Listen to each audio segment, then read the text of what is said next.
लाली मेरे लाल की दृश्य दो। मंच पर एक पुराना सा साइकिल लेकर बग्गे का प्रवेश। साइकिल के कैरियर पर एक पुराना सा ट्रंक लादे हुए बग्गा साइकिल और अम्मा के पास साइकिल को लगाता है, फिर इधर उधर देखता है। बग्गा अपने आप से शहर की सबसे पुरानी मिल के आगे अपने होने वाले ससुर शंकर का टी स्टॉल। अभी तक कोई नहीं आया। कहीं हमारी उस लाली के लिए ये शंकर कोई लड़का ढूंढने तो नहीं निकल पड़ा। कल ये शंकर कह भी रहा था लाली अब शादी के लायक हो गई है, इसके लिए कोई बढ़िया सा लड़का ढूंढना चाहिए। मुझे बोल रहा था कोई तेरी नज़र में हो तो बताना। लगता है इस बूढ़े शंकर की नज़र कमज़ोर हो गई है। इसे अपनी ओर उंगली कर ये इतना हैंडसम बग्गा दिखाई नहीं दिया। मैंने बताया भी था कि मैं जनाब 1 करोड़पति का इकलौता बेटा हूँ। लगता है शंकर को मेरी बात पर विश्वास नहीं हुआ। सोचता होगा ये पेंटर एक नया ट्रंक तो ले नहीं सकता। करोड़पति का बेटा होता तो नया ट्रंक तो ले लेता, लेकिन ये उठाए फिरता है पुराना सा ट्रंक, रोड पर पेंटिंग करता है। चलो किसी बंदे को टिकाता हूँ जो आकर शंकर के सामने मुझे ये कहे कि बग्गे तेरी माँ ने तेरे गम में रो रो कर बिस्तर पकड़ लिया है। अब गुस्सा छोड़ और अपने ताजमहल जैसे महल में लौट जा। चलो पहले तो इस टी स्टॉल की सेटिंग करूं। डायरेक्टर ने तो ये कष्ट भी नहीं किया। विंकी और मुक्कर, अरे भाई सेट तो मैं लगा दूंगा, अंदर से बेंच कुर्सियां तो दे जाते। विंग में से चमन का प्रवेश। एक बेंच उठाए। चमन लो पकड़ो। बग्गा क्या बात, डायरेक्टर को ये सामान उठाने के लिए कोई और नहीं मिला। चमन कहाँ यार, इसने तो हम एक्टरों को भी एक्स्ट्रा बना दिया है। बग्गा चलो फिर और सामान भी ले आओ, यहाँ तुम्हारे जीजाश्री का टी स्टॉल दिखाना है। टी स्टॉल लगना भी चाहिए। चमन विंग में जाता है। बग्गा मंच पर बेंच को लगाता है। चमन 2-3 कुर्सियाँ भी लेकर आता है जिसे बग्गा लगाता है। विंग में से कुछ बर्तन उठाए शंकर और लाली का प्रवेश। वो आकर बग्गे से संबोधित होते हैं। शंकर, बग्गे हमारा टी स्टॉल तैयार है, अब तू अपनी दुकान सजा ले। बग्गा साइकिल के कैरियर से अपना पुराना सा ट्रंक उतारते हुए, मैंने कौन सी मेज कुर्सियाँ लगानी है, हमारा तो ट्रंक ही हमारी दुकान है।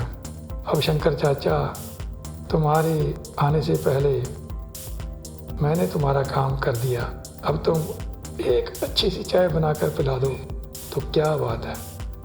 शंकर लाली से, बेटा इसे 1 कप चाय का पिला दो, मैं ज़रा चीनी ले आऊँ, ख़त्म हो गई। लाली, पापा जिस दिन से इसने इशारा बग्गे की ओर, ये सन 47 का ट्रंक हमारी टी स्टॉल के आगे ला कर रखा है। ये रोज़ 20 रुपए की चाय सटक जाता है, पैसे कभी देता नहीं। शंकर बग्गे से, हाँ भाई बग्गे क्या कहती है मेरी लाली बेटी।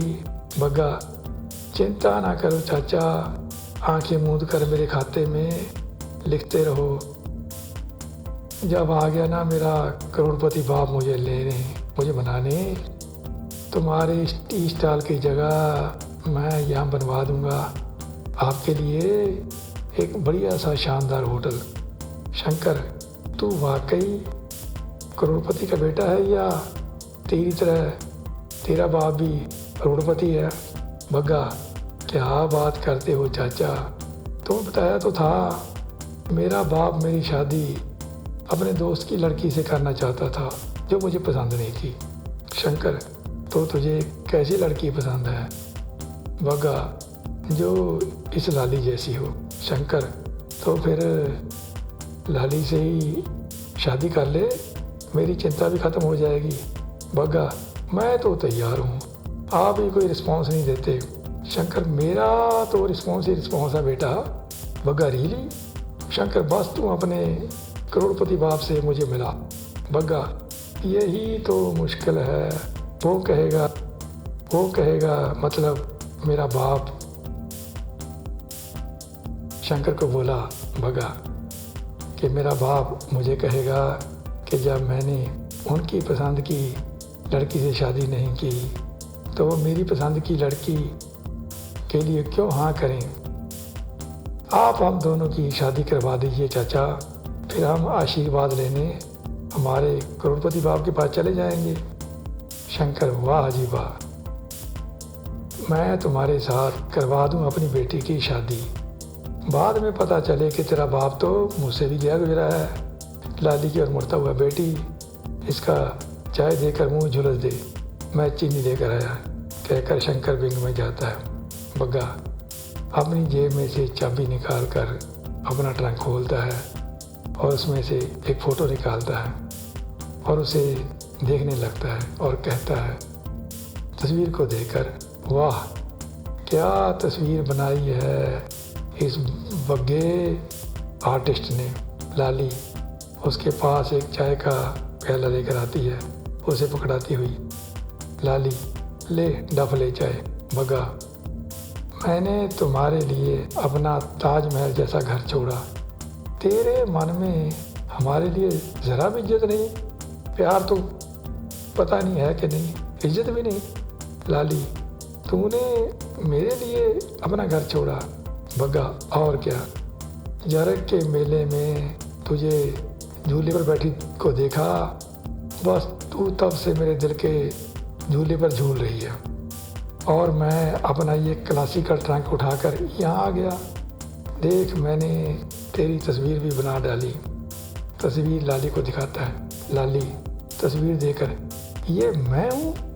बग्गा क्यों, तो ये तू नहीं लगती। लाली अरे इतनी कमाल की फ़ोटो अगर मेरा बाप किसी लड़के वाले को दिखा दे, वो तो अपने बेटे के लिए मेरे बाप के पीछे ही पड़ जाए। बग्गा अभी ये पूरी कहाँ हुई है? लाली ये पूरी नहीं। बग्गा ना, रोज़ इसे फिर से टचिंग वचिंग करता हूँ पर कोई फ़ायदा नहीं होता। लाली मतलब? बग्गा तू रोज़ बदल जाती है, मतलब और ज़्यादा लाल हो जाती है। तुझे देखकर तस्वीर को देखता हूँ, लगता है जो खूबसूरती सामने है मतलब तुझ में है, वो तस्वीर में नहीं।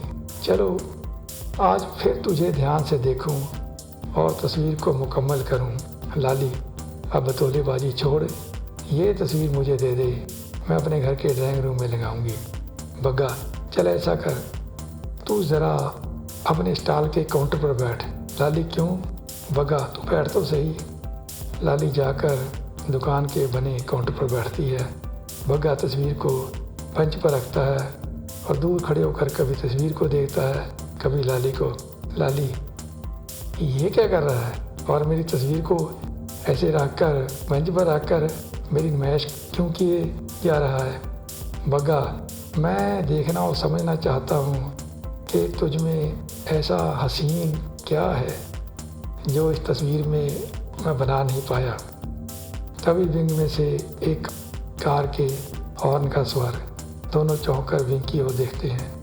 लाली बग्गे से, ये तो अपने इस मिल माल की लड़की है। बग्गा ये इधर क्या करने आ रही है?